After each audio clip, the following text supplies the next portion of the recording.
Hello friends, स्वागत है एक बार फिर से आप सभी का आपके अपने यूट्यूब चैनल नयन प्रताप कॉम्पिटेटिव क्लासेस 2.0 में। तो दोस्तों मैं नयन प्रताप एक बार फिर से आप सभी का आपके इस चैनल पे तहे दिल से स्वागत करता हूं। दोस्तों, जैसा कि हम लोग पढ़ रहे थे, पिछले वीडियो में हम लोग पढ़ रहे थे कैल्शियम कार्बोनेट के बारे में कि सोडियम बाइकार्बोनेट का उत्पादन हम कैसे कर रहे थे, इसके बारे में हम पढ़े थे। और आज की वीडियो में हम जानेंगे कि हम किस प्रकार ब्लीचिंग पाउडर का निर्माण करते हैं। ठीक है दोस्तों, तो चलिए समय को बिना गवाए वीडियो को शुरू करते हैं। दोस्तों, जैसा कि हम यहाँ पर पहले से ही नोट डाउन किए हुए हैं, ब्लीचिंग पाउडर को हम किस विधि से बनाते हैं, तो हेसन क्लेवर विधि का नाम है। हेसन क्लेवर विधि क्या है दोस्तों?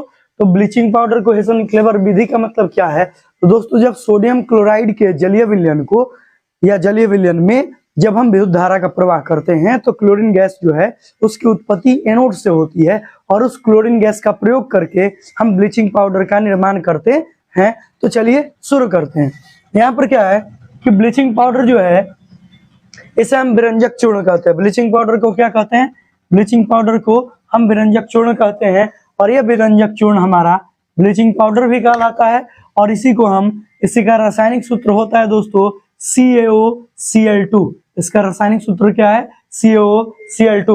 और इस CaOCl2 का अगर हम रासायनिक नाम निकाले तो Ca से होगा कैल्शियम, इससे होगा ऑक्सी और क्लोरीन से होगा क्लोराइड। ठीक है, तो कैल्शियम ऑक्सी क्लोराइड इसका रासायनिक सूत्र हो गया। बनता कैसे है? तो कहा जाता है कि जब शुष्क बुझे हुए चूने को 40 डिग्री सेल्सियस तापमान पर गर्म करते हैं, जब शुष्क बुझे हुए चूने को 40 डिग्री सेल्सियस तापमान पे गर्म करते हैं और उसके बाद उस पर क्लोरीन गैस की मात्रा को प्रवाहित करते हैं, तो उसकी मात्रा प्रवाहित करने के फलस्वरूप हमें किस चीज की प्राप्ति होती है? तो हमें दोस्तों प्राप्ति होती है विरंजक चूर्ण की। जैसे कैल्शियम हाइड्रोक्साइड जो कि हमारा बुझा हुआ चूना है, इस बुझे हुए चूने को हम चूना बोलेंगे और इस पर जैसे हम क्लोरीन गैस का प्रवाह कराएंगे हमें कैल्शियम ऑक्सीक्लोराइड प्राप्त होगा और साथ साथ में जल की प्राप्ति होगी। ठीक है दोस्तों, तो आगे देखें, कहता है कि अब इस कैल्शियम ऑक्सीक्लोराइड का गुणधर्म क्या है?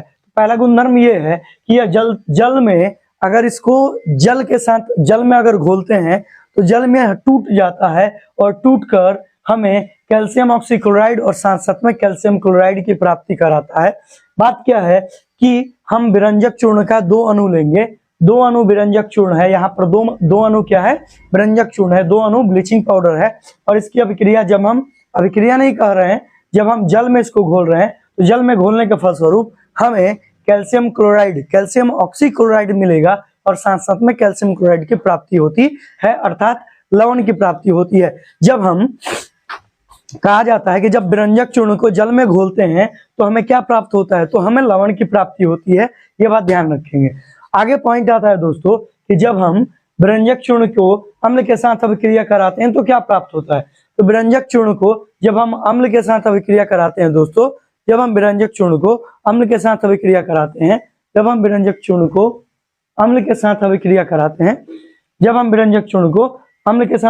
कराते हैं तो अम्ल के साथ अभिक्रिया कराने का फलस्वरूप हमें कैल्शियम क्लोराइड अर्थात लवण की प्राप्ति होती है, कार्बन डाइऑक्साइड CO2 की प्राप्ति होती है और इसके साथ साथ है जल की प्राप्ति होती है। ठीक है, ये अपना पॉइंट याद रखेंगे कि ब्लीचिंग पाउडर प्लस अम्ल बराबर क्या होगा? लवण प्लस कार्बन डाइऑक्साइड प्लस जल। ब्लीचिंग पाउडर प्लस HCl अम्ल बराबर लवण प्लस कार्बन डाइऑक्साइड प्लस जल। ये बात ध्यान में रखेंगे। आगे है कि इसे वायुमंडल में खुला छोड़ देने पर, ब्लीचिंग पाउडर को जब हम वायुमंडल में खुला छोड़ देते हैं तो हमें जो उसमें क्लोरीन गैस है या क्लोरीन गैस बाहर निकल जाती है। और क्लोरीन गैस बाहर निकलने के कारण क्या होता है? क्लोरीन गैस की बदबू या गंध निकलती है। आगे पॉइंट क्या है भाई कि यह वायुमंडल में उपस्थित कार्बन डाइऑक्साइड से तुरंत क्रिया करती है और तुरंत क्रिया करने के फलस्वरूप कैल्शियम कार्बोनेट का निर्माण करती है, CaCO3 का निर्माण करती है और साथ साथ में क्लोरीन गैस का निर्माण करती है। तो आपको यह भी पॉइंट क्लियर होना चाहिए कि जब हम विरंजक चूर्ण को खुली वायुमंडल में छोड़ते हैं तो वह कार्बन डाइऑक्साइड गैस के साथ अभिक्रिया करती है और उस अभिक्रिया के तहत किस चीज का निर्माण करती है? तो उस अभिक्रिया के तहत हमें कैल्शियम कार्बोनेट का और साथ साथ में क्लोरीन गैस का निर्माण करती है।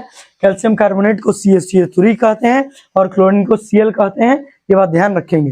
कैल्शियम कार्बोनेट को ही हम क्या कहते हैं? चूना पत्थर कहते हैं, संगमरमर कहते हैं। ठीक है, ये बात याद रखेंगे। मार्बल भी कहते हैं। आगे पॉइंट है दोस्तों हमारे पास कि अब इसका उपयोग कहाँ करते हैं, अब इसका उपयोग कहाँ करते हैं। तो दोस्तों अगर हम इसके उपयोग की बात करें तो इसका उपयोग कीटाणुनाशक के रूप में करते हैं। इसका उपयोग कहाँ करते हैं, कीटाणुनाशक के रूप में करते हैं। इसका उपयोग कहाँ करते हैं, कीटाणुनाशक के रूप में करते हैं। इसका उपयोग कहाँ करते हैं भाई, कीटाणुनाशक के रूप में करते हैं, कीटाणुनाशक के रूप में। सेकंड क्या है, कपड़ों को साफ करने में।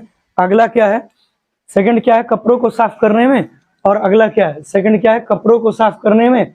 अगला क्या है, कागज बनाने में। और फिर क्लोरीन से क्लोरीन तथा क्लोरोफार्म बनाने में। क्लोरोफार्म क्या होता है, एक प्रकार का निश्चेतक होता है, बेहोशी की दवा होती है। एक बार जिसको सुंघा देते हैं बेहोश हो जाता है। उसका फॉर्मूला होता है CHCl3, इसको कहेंगे ट्राइक्लोरोमेथेन, ट्राइक्लोरोमेथेन। इस बात की जानकारी आपको प्रॉपर होनी चाहिए।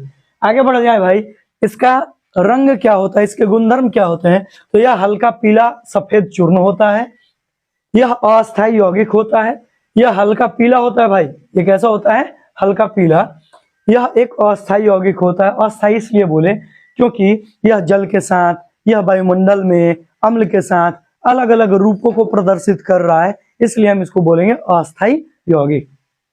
आगे है भाई हमारे पास कि अम्ल के साथ अभिक्रिया करके कौन सी गैस छोड़ता है, क्लोरीन गैस छोड़ता है। आगे बढ़ जाए भाई, आगे हमारे पास नेक्स्ट पॉइंट है plaster of Paris. Plaster of Paris को क्या बोलते हैं भाई, प्लास्टर ऑफ पेरिस को POP कहते हैं, और इसे ही हम कैल्शियम सल्फेट हेमीहाइड्रेट कहते हैं।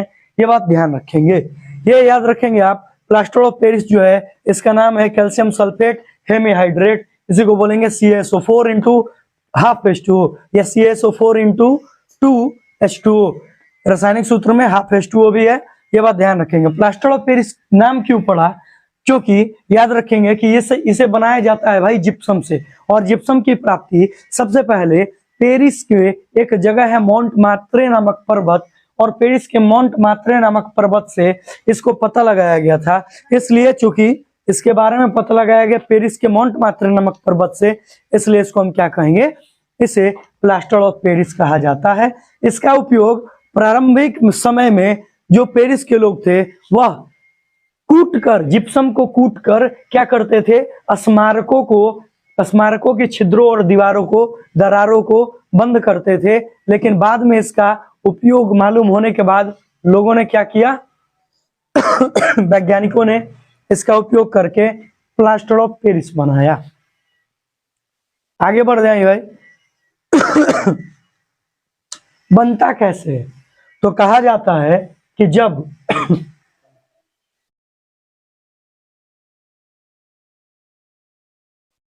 कहा जाता है कि जब 393 केल्विन या फिर हम कह सकते हैं 120 डिग्री सेल्सियस, जब 393 केल्विन या 120 डिग्री सेल्सियस तापमान पर जब हम जिप्सम को गर्म करते हैं तो जिप्सम में, याद रखेंगे भाई, जिप्सम का फॉर्मूला होता है CaSO4 इंटू 2H2O। तो जिप्सम में पहले से ही जल मौजूद होता है, जिप्सम में पहले से ही जल होता है। तो कहा जाता है कि जब हम जिप्सम को 393 केल्विन या फिर 120 डिग्री सेंटीग्रेड पर तापमान पर गर्म करते हैं तो वह अपने रवाकरण के जल का त्याग करके नए पदार्थ का निर्माण करता है, जिसे हम POP कहते हैं, प्लास्टर ऑफ पेरिस कहते हैं। ये बात ध्यान रखेंगे मेरे दोस्त कि ये इसका इक्वेशन कैसे बनेगा।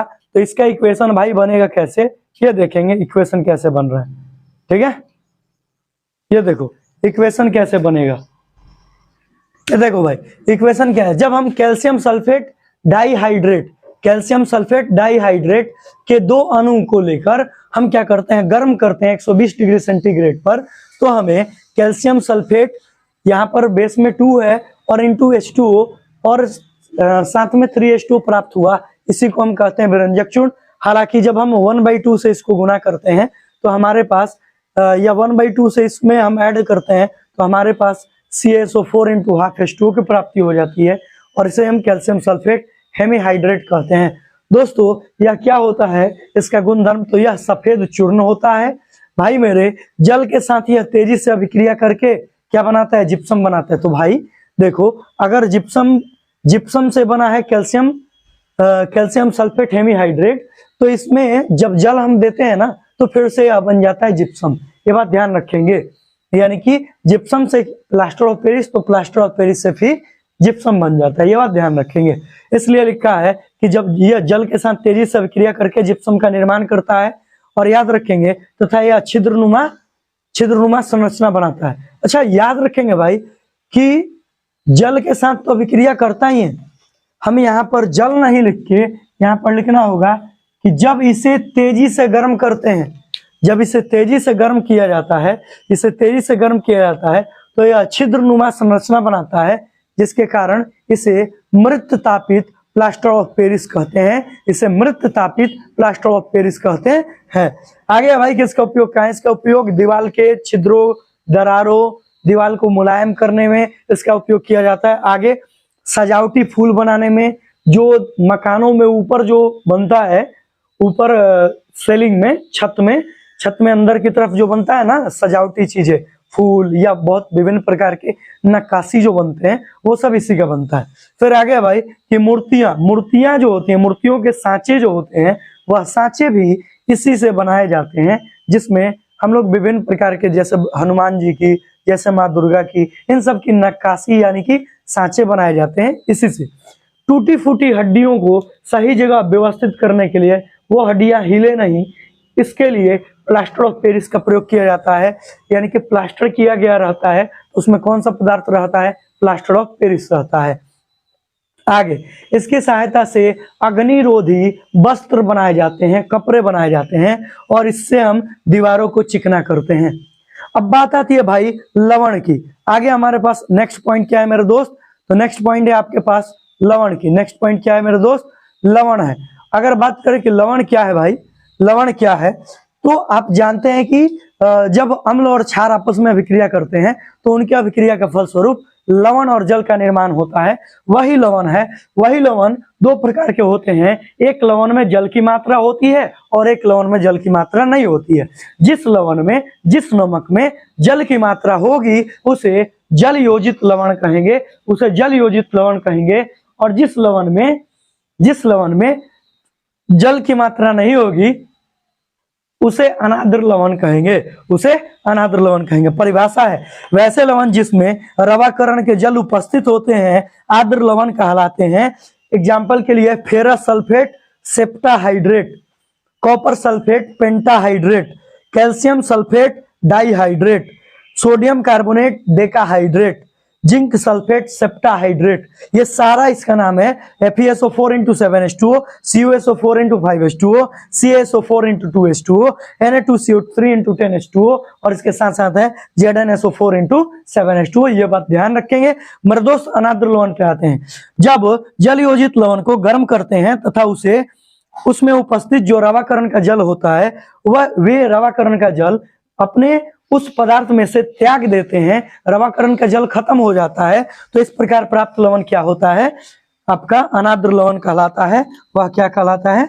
अनाद्र लवण कहलाता है। और यह बात भी ध्यान रखेंगे, इसी में से कैल्शियम जो सल्फेट है ना, कैल्शियम क्लोराइड हो जाएगा। सोडियम कार्बोनेट में जो आपका 10 अणु जल का था यह हट जाएगा, तो यह भी अनाद्र लवण हो गया। फेरस सल्फेट में जो 7 अणु जल का था यह जल हट गया, तो FeSO4 हो गया अनाद्र लवण। जिंक सल्फेट में 7 अणु जल था, हट गया, तो यह भी बन जाएगा अनाद्र लवण। अब लवण की एक खास बात है भाई कि लवण जल के प्रति बहुत ज्यादा स्नेह या प्रेम रखते हैं। जब हम उसे वायुमंडल में छोड़ देते हैं खुले अवस्था में, तो वह वायुमंडल में उपस्थित जलवाष्प जो होते हैं उसको अवशोषित कर लेते हैं, और अवशोषित करने के फलस्वरूप वे पसीजने लगते हैं, और उसके पसीजने की यह क्रिया प्रस्वेद लवण कहलाती है। जैसे यहाँ पर लिखे हैं, लवण जल के प्रति अत्यधिक प्रीति होते हैं। जब लवणों को खुली वायु में छोड़ दिया जाता है तब वह वायुमंडल में से जलवाष्प को अवशोषित करके पसीजने लगते हैं, और इस प्रकार के लवण को प्रस्वेद लवण कहते हैं। इस प्रकार के लवण को प्रस्वेद लवण कहा जाता है। वीडियो कैसा लगा आप हमें कमेंट करके बताएं। अगर आप इस चैनल पर नए हैं तो प्लीज इस चैनल को सब्सक्राइब कर लें, दोस्तों के साथ शेयर करना ना भूलें। तब तक के लिए